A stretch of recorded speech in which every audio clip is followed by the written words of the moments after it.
Assalamualaikum Sobat Ngopi, semoga sehat selalu dan dimudahkan rezekinya. Hayulah kita lanjutkan lagi cerita Wiro Sableng episode Maut Bernyanyi di Pajajaran bagian 3. Pada masa itu kerajaan Pajajaran masih belum luas pengaruhnya di Jawa Barat, bahkan dengan Kesultanan Banten di pantai utara masih terdapat hubungan baik, belum ada silang sengketa. Di bawah pemerintahan Prabu Kamandaka, maka kerajaan Pajajaran aman tentram, penduduknya hidup dengan makmur. Tapi di dunia ini selalu saja ada manusia yang berbusuk hati, yang iri dan dengki. Yang tidak senang dengan kebahagiaan orang lain, yang tidak suka dengan keberuntungan orang lain, yang tidak suka akan kekuasaan orang lain dan ingin meruntuhkan kekuasaan orang lain, lalu berganti ingin menguasainya. Saat itu satu-satunya manusia di seluruh Pajajaran yang paling membenci Prabu Kamandaka ialah Werku Alit. Dalam silsilah keturunan raja-raja Pajajaran, maka Prabu Purnawijaya adalah satu-satunya raja Pajajaran yang tidak mempunyai keturunan kandung dari permaisurinya. Mungkin ini sudah menjadi takdir dewa-dewa di kahyangan, dan ini jugalah yang menjadi pangkal sebab buntut daripada terjadinya banjir darah di Pajajaran. Ketika Prabu Purnawijaya mangkat, maka tokoh-tokoh istana, ahli-ahli agama dan orang-orang tua kerajaan menyepakati untuk menobatkan Kamandaka, adik kandung Prabu Purnawijaya menjadi raja Pajajaran. Kamandaka memang seorang yang bijaksana, pandai serta berilmu tinggi, disegani dan dihormati. Memang dia telah menunjukkan bakat untuk menjadi seorang pemimpin agung. Lagi pula memang tak ada manusia lain di Pajajaran saat itu, yang punya hak dan pantas untuk dinobatkan sebagai pengganti mendiang Prabu Purnawijaya. Dari seorang selirnya, Prabu Purnawijaya mempunyai seorang anak yang bernama Werku Alit. Werku Alit ini lebih tua beberapa bulan dari Kamandaka. Ketika masih orok keduanya sama-sama disusukan pada seorang perempuan penyusu istana, sehingga boleh dikatakan antara Werku Alit dan Kamandaka terjalin sudah satu pautan tali persaudaraan. Namun ketika Kamandaka dinobatkan sebagai Prabu Pajajaran, timbullah dengki di hati Werku Alit. Bukankah Kamandaka hanya adik Prabu Purnawijaya, bukan anak kandungnya? Dan bukankah dia sebagai anak dari Prabu Purnawijaya, lebih mempunyai hak untuk memegang tahta kerajaan? Rasa dengki Werku Alit semakin dalam, apalagi sesudah kena hasutan oleh golongan-golongan tertentu, yang memang tidak suka pada Kamandaka, lupa bahwa dirinya hanyalah anak yang dilahirkan dari selir Prabu Purnawijaya, yang sama sekali tidak punya hak untuk menjadi raja Pajajaran. Karena itulah, secara diam-diam Werku Alit pergi meninggalkan istana Pajajaran, mengembara menuntut ilmu dan menghubungi beberapa orang tertentu. Ketika dia kembali ke istana, maka saat itu dia sudah menyusun suatu rencana besar, yaitu untuk merebut tahta kerajaan dengan jalan kekerasan, yaitu dengan peperangan. Dalam pengembaraan itulah, Werku Alit bertemu dengan Suranyali atau Mahesa Birawa. Tahu bahwa Mahesa Birawa seorang manusia sakti luar biasa, maka Werku Alit mengambilnya sebagai tangan kanannya, dengan perjanjian bila kerajaan berhasil digulingkan, maka Mahesa Birawa akan dijadikan Perdana Menteri.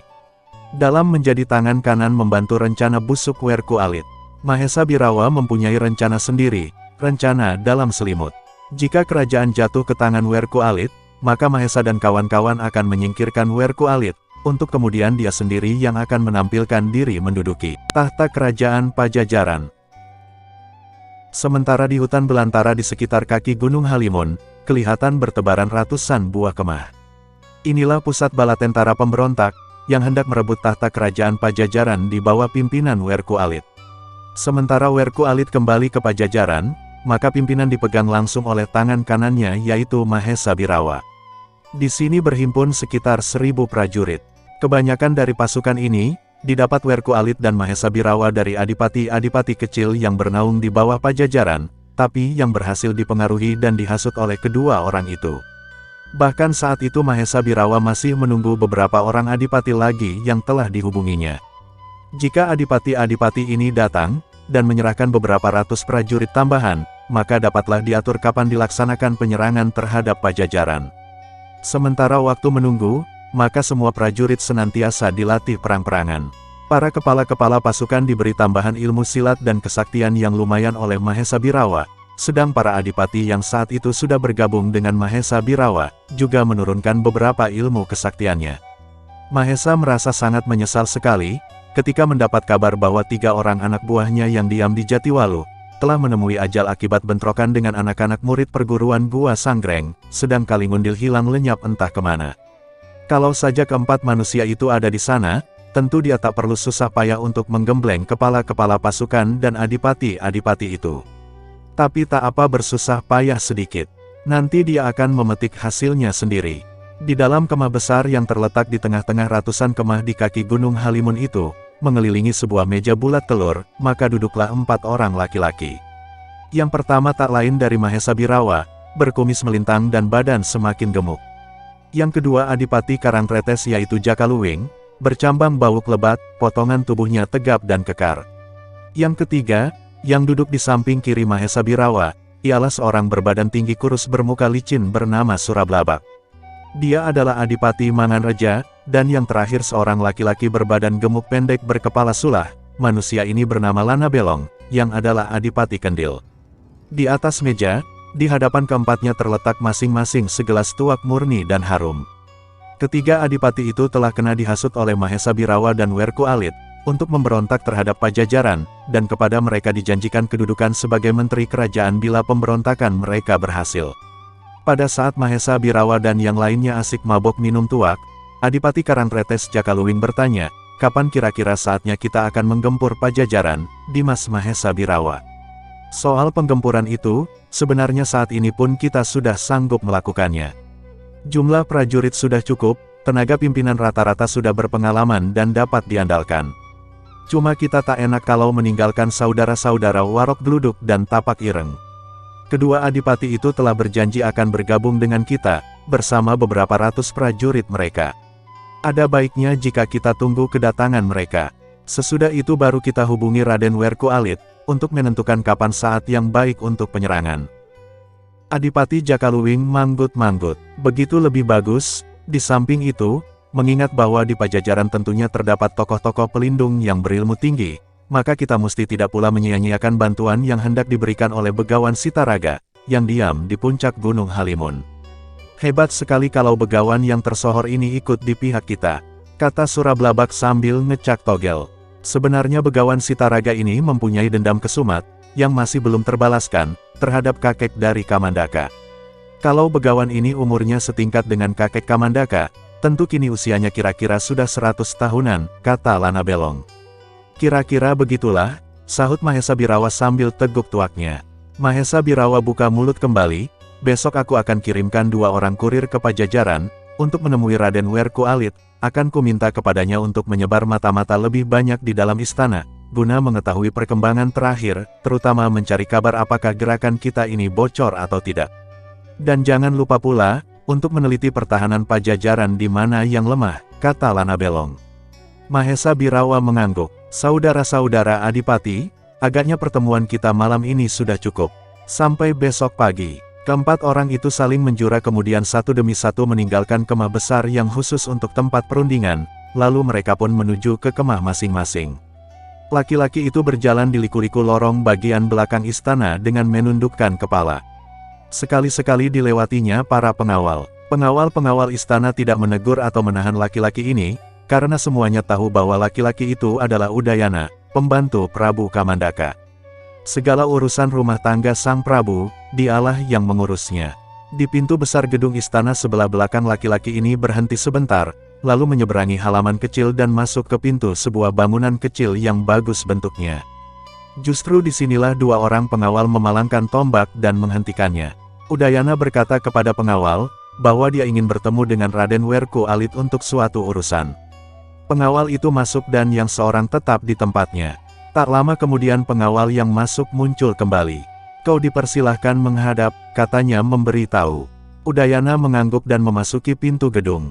Di dalam sebuah kamar yang luas, Werku Alit menyambut kedatangannya. Ditepuk-tepuknya bahu Udayana. Bagaimana? Ada perkembangan baru. Werku Alit berbadan tinggi langsing, dan memelihara kumis panjang yang menjulai seperti tali, penampilannya seperti raja-raja Tiongkok. Perkembangan baru belum ada Raden, cuma ada satu berita. Mungkin sedikit banyaknya ada perlunya juga saya sampaikan kepada Raden. Bagus, katakanlah Udayana. Rara Murni, adik Kamandaka besok siang akan berangkat ke Kalijaga, untuk menyambangi adik neneknya. Dia akan pergi dengan kereta dengan kawalan secukupnya. Werku Alit menggumam dan membelai kumis lelenya. Aku belum melihat adanya hubungan keteranganmu ini dengan rencanaku. Tapi tunggu sebentar, Coba kupikir dulu, tangan yang tadi mengusut kumis, kini memijit-mijit kening. Dan tangan itu tiba-tiba menepuk bahu Udayana sampai laki-laki ini terkejut. Aku telah melihat kegunaan keteranganmu ini Udayana. Suruh seorang mata-mata kita menghubungi Kalasrenggi. Katakan bahwa aku akan bicara dengan dia malam ini, di pondok tua di luar tembok kerajaan. Udayana menjura, perintah Raden akan saya jalankan, lalu cepat-cepat ia meninggalkan kamar itu. Seluruh bala tentara kerajaan Pajajaran dibagi atas 5 kelompok pasukan, dan tiap-tiap pasukan dibagi 2, masing-masing bagian dikepalai oleh seorang yang disebut kepala prajurit. Kalasrenggi adalah salah seorang dari kepala pasukan bala tentara Pajajaran. Sebagai kepala pasukan, tentu saja dia memiliki ilmu dan pengalaman yang dapat diandalkan. Dan memang banyak orang yang mengatakan, bahwa di antara 5 kepala pasukan Pajajaran, maka Kalasrenggi adalah yang paling tinggi ilmunya. Tapi sayang, kepala pasukan ini telah pula terseret ke dalam rencana busuk Werku Alit dan Mahesa Birawa. Ia telah kena bujuk dan dihasut untuk memberontak, dan menggulingkan pemerintahan Prabu Kamandaka. Siang tadi seorang suruhan Raden Werku Alit, telah menemui Kalasrenggi dan menyampaikan pesan, bahwa Werku Alit akan bicara dengan dia malam ini di pondok tua di luar tembok kerajaan. Maka malamnya dengan seorang diri berangkatlah Kalasrenggi ke tempat yang ditentukan itu. Di pondok tua itu Kalasrenggi berpikir, mungkin Raden Werku Alit belum sampai ke sana, maka dia pun menunggu sambil ngopi dan menyalakan sebatang rokok yang dibeli di warung ngopinya Mas Han. Tak berselang lama muncul 3 sosok bayangan, 2 dari sosok bayangan itu berhenti, sedang yang satu terus melangkah ke arah pondok itu. Orang yang datang ini yang tak lain dari Werku Alit adanya. Kalasrenggi segera bertanya, Raden mau bicara apa dengan saya? Besok ada tugas buatmu Kalasrenggi, kata Werku Alit. Tugas apakah Raden? Namun saat itu terdengar suara guru menggelegar dan kilat menyambar, seketika hujan lebat pun turun. Sesosok bayangan putih di bawah penerangan kilat yang hanya sedetik saja terangnya, kelihatan berlari sangat cepat menuju pondok tua itu. Werku Alit dan Kalasrenggi terkejut sekali, dan tangan-tangan mereka segera meraba hulu senjata di pinggang masing-masing. Hujan sialan, terdengar orang yang baru datang ini merutuk. Kemudian dia berpaling pada Werku Alit dan Kalasrenggi dan berkata, saudara-saudara, aku numpang mondok sama kalian. Werku Alit dan Kalasrenggi memandang tajam pada laki-laki yang baru datang ini. Dia masih muda, berbadan kekar dan berambut gondrong. Kedatangannya mau tidak mau mencurigakan kedua orang itu, meski ada alasan bahwa dia datang ke sana untuk berteduh karena hari hujan lebat. Kau siapa? Tanya Kalasrenggi membentak garang. Pandangannya buas sekali. Tangan kirinya menyelinap ke pinggang. Laki-laki muda yang dibentak memandang dengan keheran-heranan, apa aku tidak boleh mondok di sini saudara? Aku tanya kau siapa dan jangan banyak tanya. Hardik Kalasrenggi. Pemuda itu bersiul dan menyeringai. Tak usahlah bicara pakai membentak segala. Urusan kecil kalau dipersoalkan dengan kasar, bisa menimbulkan gara-gara yang tidak diingini. Kalasrenggi dengan tidak sabar melangkah ke hadapan pemuda itu dan hendak menamparnya. Tapi langkahnya dihentikan ketika sudut matanya masih sempat melihat isyarat yang diberikan oleh Werku Alit. Werku Alit tak ingin terjadi keributan, yang akhirnya bisa merusak rencana besarnya. Karena itu dia segera melangkah mendekati pemuda itu. Saudara, kata Werku Alit sambil memegang bahu si pemuda. Harap maafkan kawanku, ia memang lagi kasar berangasan karena habis kalah judi. Sudahlah, tak ada yang harus kita ributkan di malam buta begini, bukankah begitu? Ah, tepat sekali saudara, jawab si pemuda. Werku Alit tersenyum, tiba-tiba dengan kecepatan laksana kilat, 2 jari tangan kirinya menusuk dan menghantam urat besar di bagian kiri tubuh si pemuda. Tak ampun lagi pemuda itu rebah ke tanah, sebagian kakinya terjulur lewat atap dan segera diguyur oleh air hujan. Werku Alit tertawa mengekeh. Pemuda konyol mau banyak tingkah. Tapi siapa tahu dia bukan pemuda biasa Raden. Mungkin mata-mata. Ah, tampangnya saja geblek, bagaimana bisa jadi mata-mata? Buktinya sekali totok saja sudah rubuh. Kalasrenggi memandang sosok tubuh yang menggeletak menelungkup itu. Dia bermaksud untuk menggeledah pemuda itu, namun didengarnya Werku Alit berkata, sudah, tak perlu pedulikan kunyuk itu. Mari kita mulai pembicaraan. Menurut keterangan pembantu rahasiaku, besok siang Rara Murni akan berangkat dengan kereta ke Kalijaga. Tugasmu untuk menculik gadis itu, sekap di kuil tua di lembah Limanaluk. Bila sudah, Segera beri laporan biar aku tentukan langkah selanjutnya. Itu tugas mudah Raden, kata Kalasrenggi. Tapi saya ingin tahu siapa saja yang ikut dengan Rara Murni. Aku tak mendapat keterangan tentang hal itu. Yang penting kau harus tangkap Rara Murni hidup-hidup. Yang lainnya kalau melawan bereskan saja, habis perkara. Baiklah Raden, sebelum malam tiba besok, saya akan mengirimkan seseorang untuk memberitahukan bahwa tugas sudah selesai. Werku Alit menepuk bahu kepala pasukan itu, aku pergi sekarang. Kalasrenggi memperhatikan sampai ketiga orang itu lenyap di kejauhan dalam kegelapan malam. Kemudian laki-laki ini memutar tubuh dan kembali matanya memandangi manusia yang menelungkup di bawah pondok itu. Dia membungkuk hendak menggeledah dan meneruskan niatnya yang tadi batal, tapi kemudian terpikir olehnya, perlu apa susah-susah dengan diri orang lain. Dengan seenaknya Kalasrenggi menendang tubuh laki-laki yang menggeletak itu, sehingga tubuh itu terlontar sampai beberapa tombak. Kalasrenggi kemudian pergi meninggalkan pondok tua itu. Hanya beberapa ketika saja setelah Kalasrenggi meninggalkan tempat itu, maka orang yang tadi ditotok dan ditendang anehnya tiba-tiba berdiri dengan cepat. Dia melangkah kembali ke bawah teratak. Disekanya mukanya yang basah oleh air hujan dan berselomotan lumpur. Diperhatikannya pakaiannya, kotor semua. Ditepuk-tepuknya pinggul kirinya yang tadi bekas kena ditendang Kalasrenggi. Sialan betul, sakit juga tendangan kunyuk itu. Makinya seorang diri. Di lain hari aku akan balas keramah tamahannya tadi. Sesungguhnya sewaktu Werku Alit menotoknya tadi, orang ini sudah dapat menduga gerakan dan maksud Werku Alit. Sebelum totokan datang, cepat-cepat bagian tubuh tersebut dialirkan dengan tenaga dalam. Kemudian ketika totokan Werku Alit mendarat di tubuhnya, laki-laki ini pura-pura jatuh tak sadarkan diri. Demikian juga ketika Kalasrenggi menendangnya, dia dalam menelungkup pura-pura pingsan, tapi masih sempat melihat gerakan kaki orang itu dan bersiap menjaga diri, sehingga waktu ditendang tubuhnya hanya terasa pegal-pegal sedikit. Dan apa yang telah dibicarakan kedua orang itu dapat didengarnya dengan jelas. Orang ini duduk dan bertanya-tanya dalam hati, siapakah kedua orang tadi? Mengapa mereka bicara di tempat terpencil seperti ini? Dan tugas yang diberikan oleh orang yang dipanggil Raden itu? Dan siapakah Rara Murni? Banyak pertanyaan yang timbul di hati orang ini, akhirnya ia memutuskan untuk mencari keterangan esok hari di kota raja. Sudah sejak pagi dia mengelilingi kota raja dan berbagai tempat didatanginya. Namun tampang-tampang manusia yang ditemuinya malam tadi tak berhasil ditemuinya. Akhirnya masuklah dia ke dalam sebuah kedai.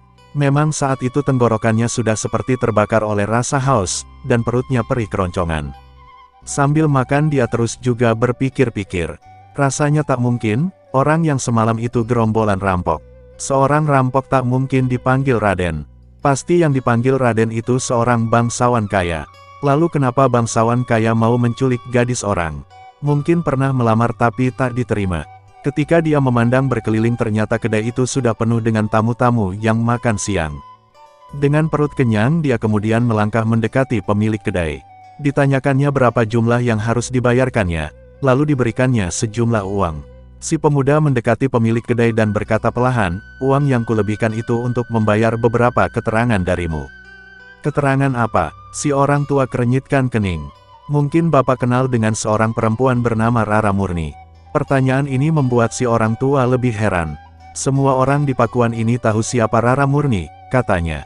Rara Murni yang kau tanyakan itu adalah adik Sang Prabu Kamandaka. Tentu saja si pemuda mendengar ini jadi terjekut. Siapa sangka kalau Rara Murni ternyata adik dari Raja Pajajaran. Namun dengan pandainya dia menyembunyikan kekagetannya itu. Kemudian terdengar suara orang kedai bertanya, anak muda, ada maksud apakah kau bertanyakan adik Sang Prabu itu? Oh tidak apa-apa, kalau kau bermaksud buruk, ketahuilah bahwa di kota raja ini banyak sekali hulu balang Sang Prabu yang bertelinga tajam. Si pemuda sunggingkan senyum. Kau terlalu curiga terhadapku orang tua. Aku hanya seorang pemuda desa yang mendengar kabar, bahwa Rara Murni adalah seorang yang cantik jelita. Bukankah wajar jika laki-laki tanya perempuan? Pemuda ini kemudian tertawa geli. Namun tawa gelinya itu diputuskan oleh suara bentakan dari arah pintu. Manusia yang berani bicara seenaknya tentang adik Sang Prabu coba putar tubuh. Aku mau lihat tampangnya. Suara itu keras dan garang. Si pemuda melihat bagaimana orang tua di hadapannya menjadi gemetar ketakutan. Aku bilang apa? Kata si orang tua. Pemuda itu dengan perlahan memutar tubuh, Di pintu dilihatnya berdiri seorang prajurit berbadan tegap bersenjata tombak. "Bagus, tampangmu memang mirip kunyuk. Jadi cukup pantas untuk pengisi kerangkeng istana." Prajurit ini melambaikan tangannya dan dua orang prajurit lagi muncul. "Tangkap pemuda rambut gondrong itu.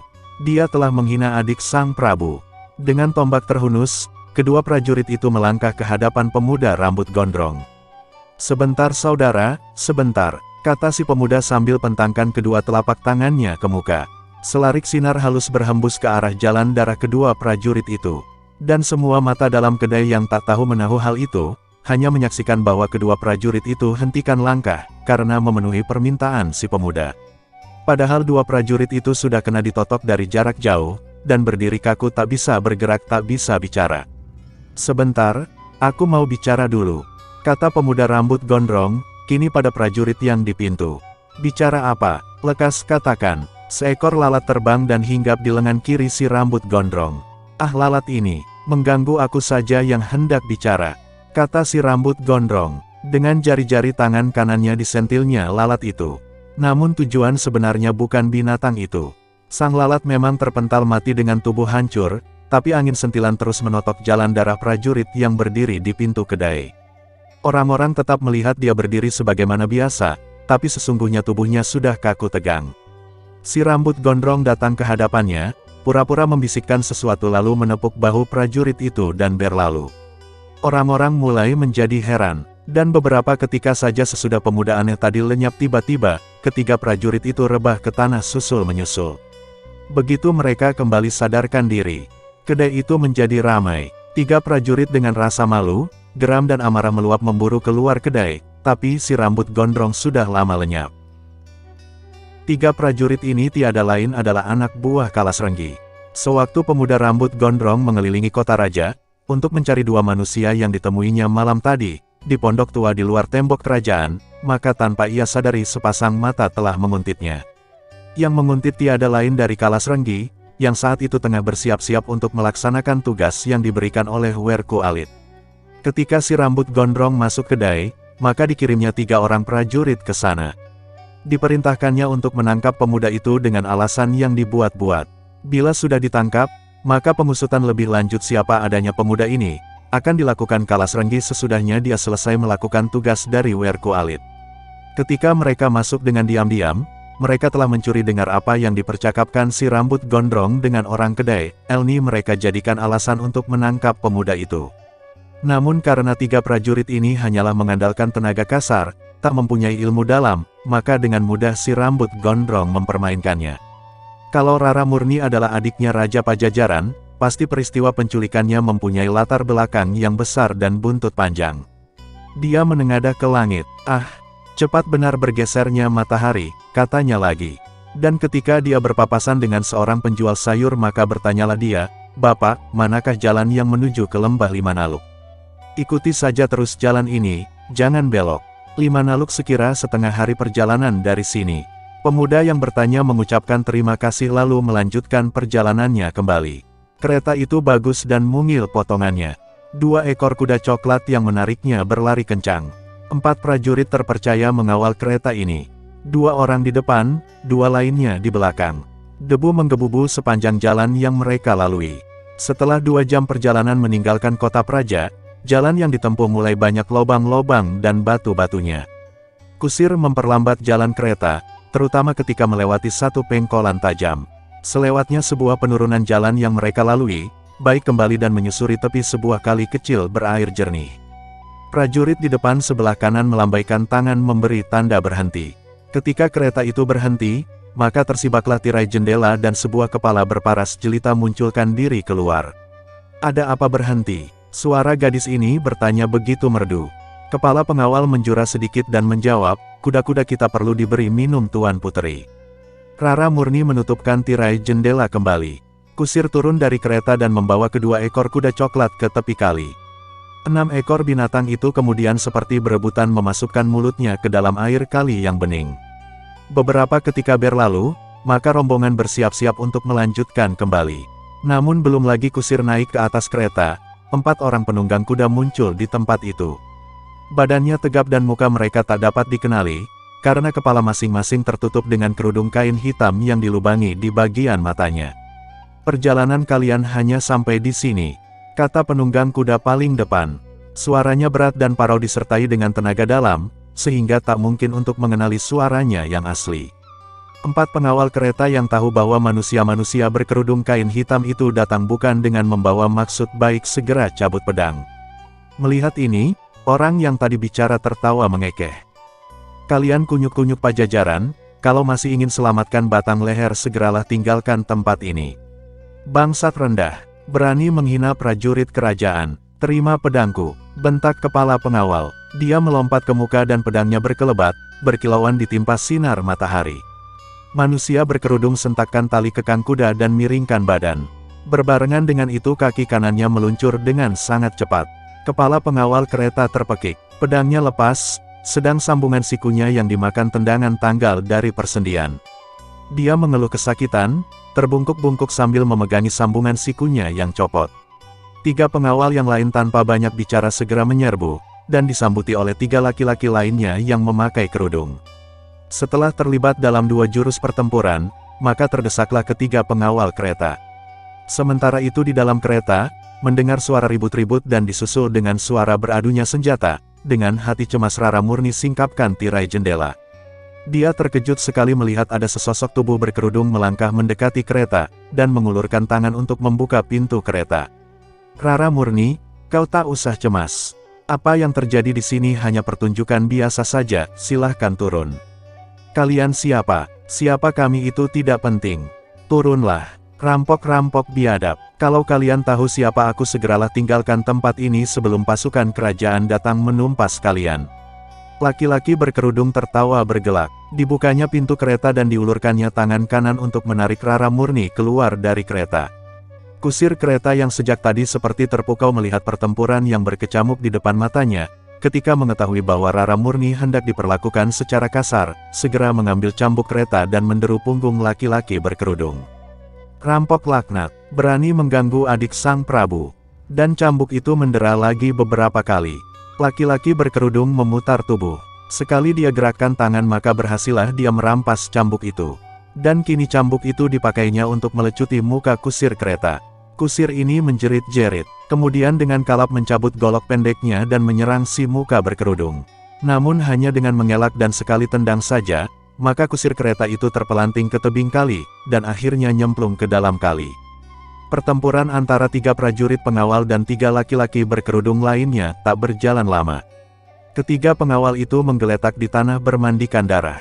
Sementara itu di atas kereta, Rara Murni berusaha melawan dan meronta-ronta, menerjang dan meninju laki-laki yang hendak menyeretnya turun secara paksa. Namun apalah gunanya kekuatan seorang perempuan. Dalam waktu sebentar saja, segera laki-laki berkerudung itu dapat membekuknya, dan Rara Murni dinaikkan ke atas kuda. "Lemparkan ketiga mayat itu ke dalam kali. Juga kereta itu," perintah laki-laki berkerudung yang sudah naik ke atas punggung kudanya. 3 mayat pengawal dilemparkan ke dalam kali. Kuda penarik kereta melonjak-lonjak dan meringkik keras, ketika 3 manusia berkerudung itu mendorong kereta ke dalam kali. Dalam waktu yang singkat keempat orang itu segera berlalu.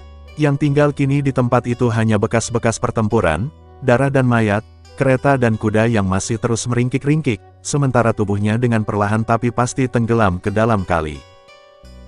Lembah Limanaluk, satu daerah yang jarang didatangi manusia.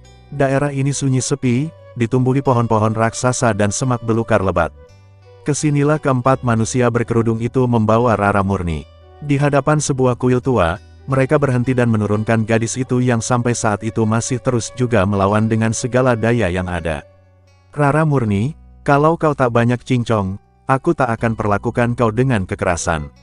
Lepaskan aku," teriak Rara Murni. Gadis ini berusaha lari namun tangannya segera kena dicekal. Laki-laki berkerudung yang bertindak sebagai pemimpin 3 orang lainnya berpaling, lalu katanya pada ketiga orang itu, "Kalian kembalilah. Beritahukan bahwa tugas kita telah berhasil dengan baik." 3 laki-laki berkerudung segera lompat kembali ke atas punggung kuda masing-masing dan meninggalkan tempat itu. Yang seorang tadi menyeret Rara Murni ke dalam kuil. Kuil itu sebuah kuil tua yang sudah tak dipakai lagi. Batu dindingnya sudah pada luruh dimakan umur. Sebuah arca besar yang terdapat di pojok kuil sebagian mukanya rusak dan tangan serta kakinya sudah buntung. "Lepaskan aku dari sini," teriak Rara Murni untuk kesekian kalinya.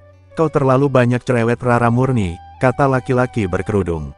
Kedua bola matanya berkilat-kilat memandangi paras dan tubuh gadis itu. "Tapi, kau mungkin tak akan banyak ulah bila mengetahui siapa aku." Abis berkata begitu, laki-laki ini membuka kerudung penutup mukanya. Kaget Rara Murni bukan kepalang. Seperti tak percaya dia akan pandangan kedua matanya. Laki-laki berkerudung itu ternyata adalah salah seorang kepala pasukan kerajaan yang cukup dikenalnya. Kalasrenggi tertawa mengekeh. "Kau sudah lihat mukaku dan tahu siapa aku, apa kau juga masih mau cerewet? Apa maksudmu dengan semua ini Kalasrenggi? Apa maksudku? Kau akan lihat sendiri nanti. Dasar pengkhianat, terkutuk kau Kalasrenggi. Kau sadar apa akibatnya kalau kakakku mengetahui perbuatanmu ini? Kakakmu tak akan pernah mengetahuinya," kata Kalasrenggi sambil tertawa. "Aku akan adukan dan kau akan dibuang ke pulau neraka. Tempat pengkhianat-pengkhianat kerajaan." Kalasrenggi tertawa lagi. Matanya semakin berkilat-kilat memandangi paras Rara Murni. Memang sesungguhnya sudah sejak lama, laki-laki ini secara diam-diam merasa tertarik dan jatuh hati terhadap Rara Murni. Kini berada berdua-dua di tempat sunyi itu, hasrat yang terpendam itu menjadi berkobar-kobar memanasi darah dan tubuhnya. "Mungkin kau tak akan pernah punya kesempatan untuk mengadu Rara Murni. Kepalamu cukup bagus untuk jadi benda persembahan kepada kakakmu sendiri." Rara Murni terkejut. "Apa maksudmu?" Kalasrenggi tertawa, lalu berkata, "Kalau kau mau menuruti apa yang aku katakan, mungkin aku masih bisa menyelamatkan kau dari kematian." "Kau benar-benar pengkhianat terkutuk." Masih dengan tertawa yang menjijikkan itu, Kalasrenggi melangkah maju mendekati Rara Murni. Matanya berkilat-kilat, cuping hidung kembang kempis dan dadanya bergejolak. Melihat ini Rara Murni segera melangkah mundur, hingga akhirnya punggungnya membentur dinding kuil. Sebelum dia sempat lari ke pintu, jari-jari tangan Kalasrenggi yang besar dan panas telah mencekal lengannya. "Kenapa mesti takut?" ujar laki-laki itu. Nafasnya yang keras dan panas menghembus-hembus ke muka Rara Murni. "Keparat, lepaskan tanganku," teriak Rara Murni. Tiba-tiba Kalasrenggi menyentakkan tangan itu. Seketika Rara Murni tenggelam ke dalam pelukannya yang beringas dan ganas. Ciumannya bertubi-tubi di paras jelita gadis itu. Rara Murni meronta dan berteriak. Badannya ditekan erat-erat ke dinding kuil oleh Kalasrenggi, membuatnya hampir tak bisa meronta dan menghindarkan kepalanya dan ciuman-ciuman laki-laki itu. Bahkan Rara Murni tak bisa berbuat sesuatu apa ketika Kalasrenggi dengan beringasnya menarik kain yang menutupi dadanya. Rara Murni memekik lagi, ketika badannya digulingkan ke lantai kuil. Kedua kakinya dilejang-lejangkannya, namun lejangan-lejangan ini hanya membuat kain yang dipakainya menjadi turun sampai ke paha. Pemandangan ini membuat nafsu yang sudah menggejolak dalam diri Kalasrenggi semakin mengamuk dengan dahsyat. Rara Murni menjerit tiada henti-hentinya, menjerit meski dia tahu bahwa jeritan itu tak ada artinya bagi Kalasrenggi, menjerit meskipun tahu bahwa dia dalam keadaan begitu rupa tak akan mungkin lagi menyelamatkan diri dan kehormatannya. Dalam nafsu yang mengamuk itu mendadak Kalasrenggi merasakan sesuatu menyambar di atas punggungnya. Belum lagi dia sempat palingkan kepala untuk melihat benda apa yang menyambar itu, maka terdengarlah suara bergedebukan di lantai kuil. Dan sesaat bila Kalasrenggi memalingkan kepala maka terkejutlah dia, terkejut seperti melihat setan berkepala 7. 3 sosok tubuh bergeletakan di lantai kuil. Bukan saja 3 sosok tubuh yang bergeletakan itu yang mengejutkan Kalasrenggi, tapi terlebih lagi ialah ketika mengenali bahwa ketiga manusia ini adalah anak buahnya sendiri, yang tadi disuruhnya kembali ke kota raja untuk memberikan laporan pada Raden Werku Alit, bahwa tugas penculikan atas diri Rara Murni telah dilaksanakan. Nafsu yang membara di tubuh Kalasrenggi dengan serta-merta mengendur dan lenyap sama sekali. Perlahan-lahan laki-laki ini berdiri, dan meninggalkan Rara Murni yang tadi hampir saja menjadi mangsa kebejatannya. Ketika diperhatikannya ketiga anak buahnya itu, ternyata tidak bernafas lagi alias sudah menjadi mayat. Muka-muka mereka membiru, sedang pada kening masing-masing dilihatnya 3 deretan angka-angka 212. Muka yang biru itu adalah akibat pukulan atau tamparan yang ampuh sekali. Tapi adanya angka-angka 212 pada kening ketiga orang ini adalah tidak dimengerti sama sekali oleh Kalasrenggi. Pada saat dirinya dilepaskan oleh Kalasrenggi, maka pada saat itu pula dengan serta-merta Rara Murni bangkit berdiri dan hendak lari ke pintu kuil. Namun baru 3 langkah kedua kakinya bergerak, gadis ini hentikan langkah, darahnya tersirap dan mukanya memucat. Pada pintu kuil sesosok tubuh yang memakai kerudung hitam berdiri dengan bertolak pinggang. Pastilah manusia ini anak buah Kalasrenggi juga, pikir Rara murni.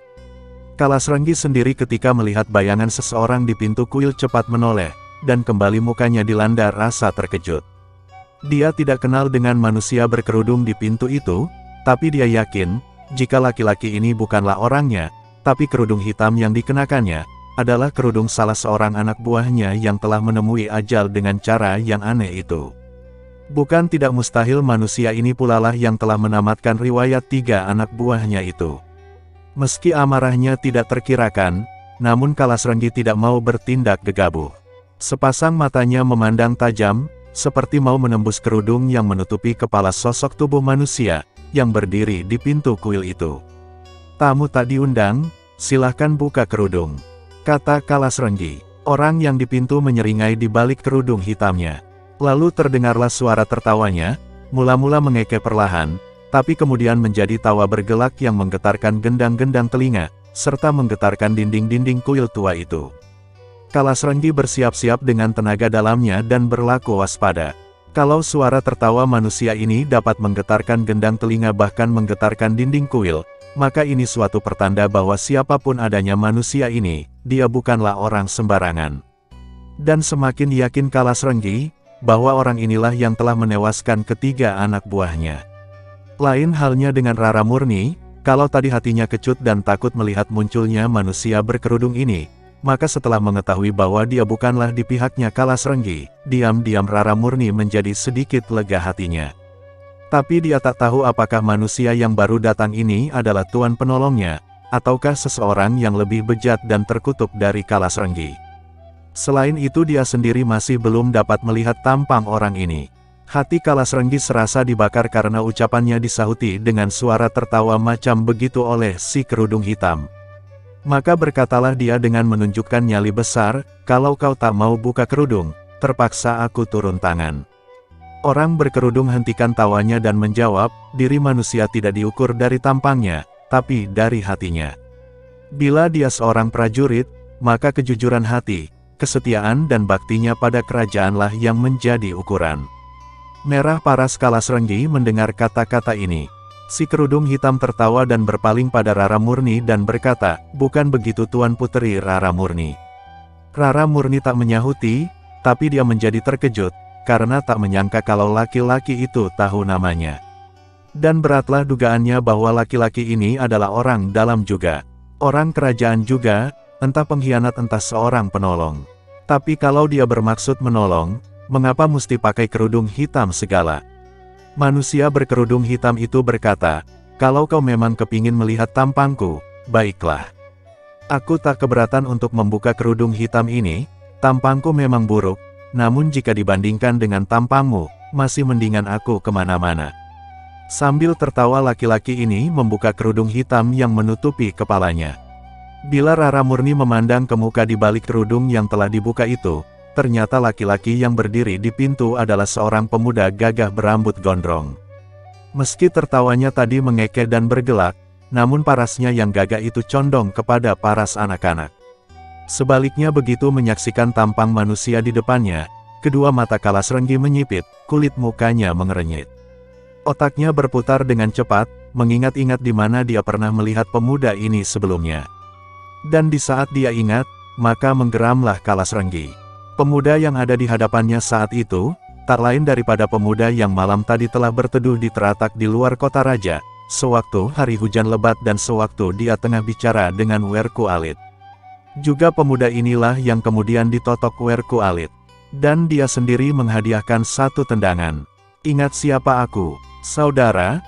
Apa urusanmu dalam hal ini?" bentak Kalasrenggi garang. Tangan kirinya menyelinap ke balik pinggang di mana tersisip sebilah keris. "Ah, tentu ada saja saudara. Pertama, kau telah menghadiahkan tendangan padaku malam tadi. Enak juga tendangan itu. Lalu, aku tidak begitu suka pada manusia-manusia yang bersifat ular kepala dua, pengkhianat besar serta tukang rusak kehormatan perempuan. Apa itu kurang cukup untuk bikin urusan denganmu? Jadi hari ini aku berhadapan dengan seorang pendekar budiman. Satu hal yang menyenangkan sekali. Abis berkata begini Kalasrenggi keluarkan suara berdengus dari hidungnya. Terangkan dulu siapa kau punya nama. Katanya kemudian. Ah, kau keliwat ramah tanya-tanya segala nama. Namaku sudah kutuliskan pada kening ketiga anak buahmu. Jawab si pemuda pula. Kalasrenggi tertawa mengejek. Baru kali ini aku bertemu manusia yang namanya adalah 3 buah angka, angka-angka gila. Si pemuda tertawa. Angka-angka itu mungkin gila, tapi tidak segila pengkhianat macam kau Kalasrenggi. Kau sudah tahu namaku, kenapa tidak lekas kabur tinggalkan tempat ini? Apa kabur dari sini? Lalu kau teruskan maksud busukmu terhadap Tuan Puteri Rara Murni. Aku tidak sebodoh dan sepengecut yang kau sangka Kalasrenggi. Kalau betul kau punya nyali, tahan ini. Bentak Kalasrenggi garang. Dengan satu lompatan cepat Kalasrenggi lancarkan serangan tangan kosong.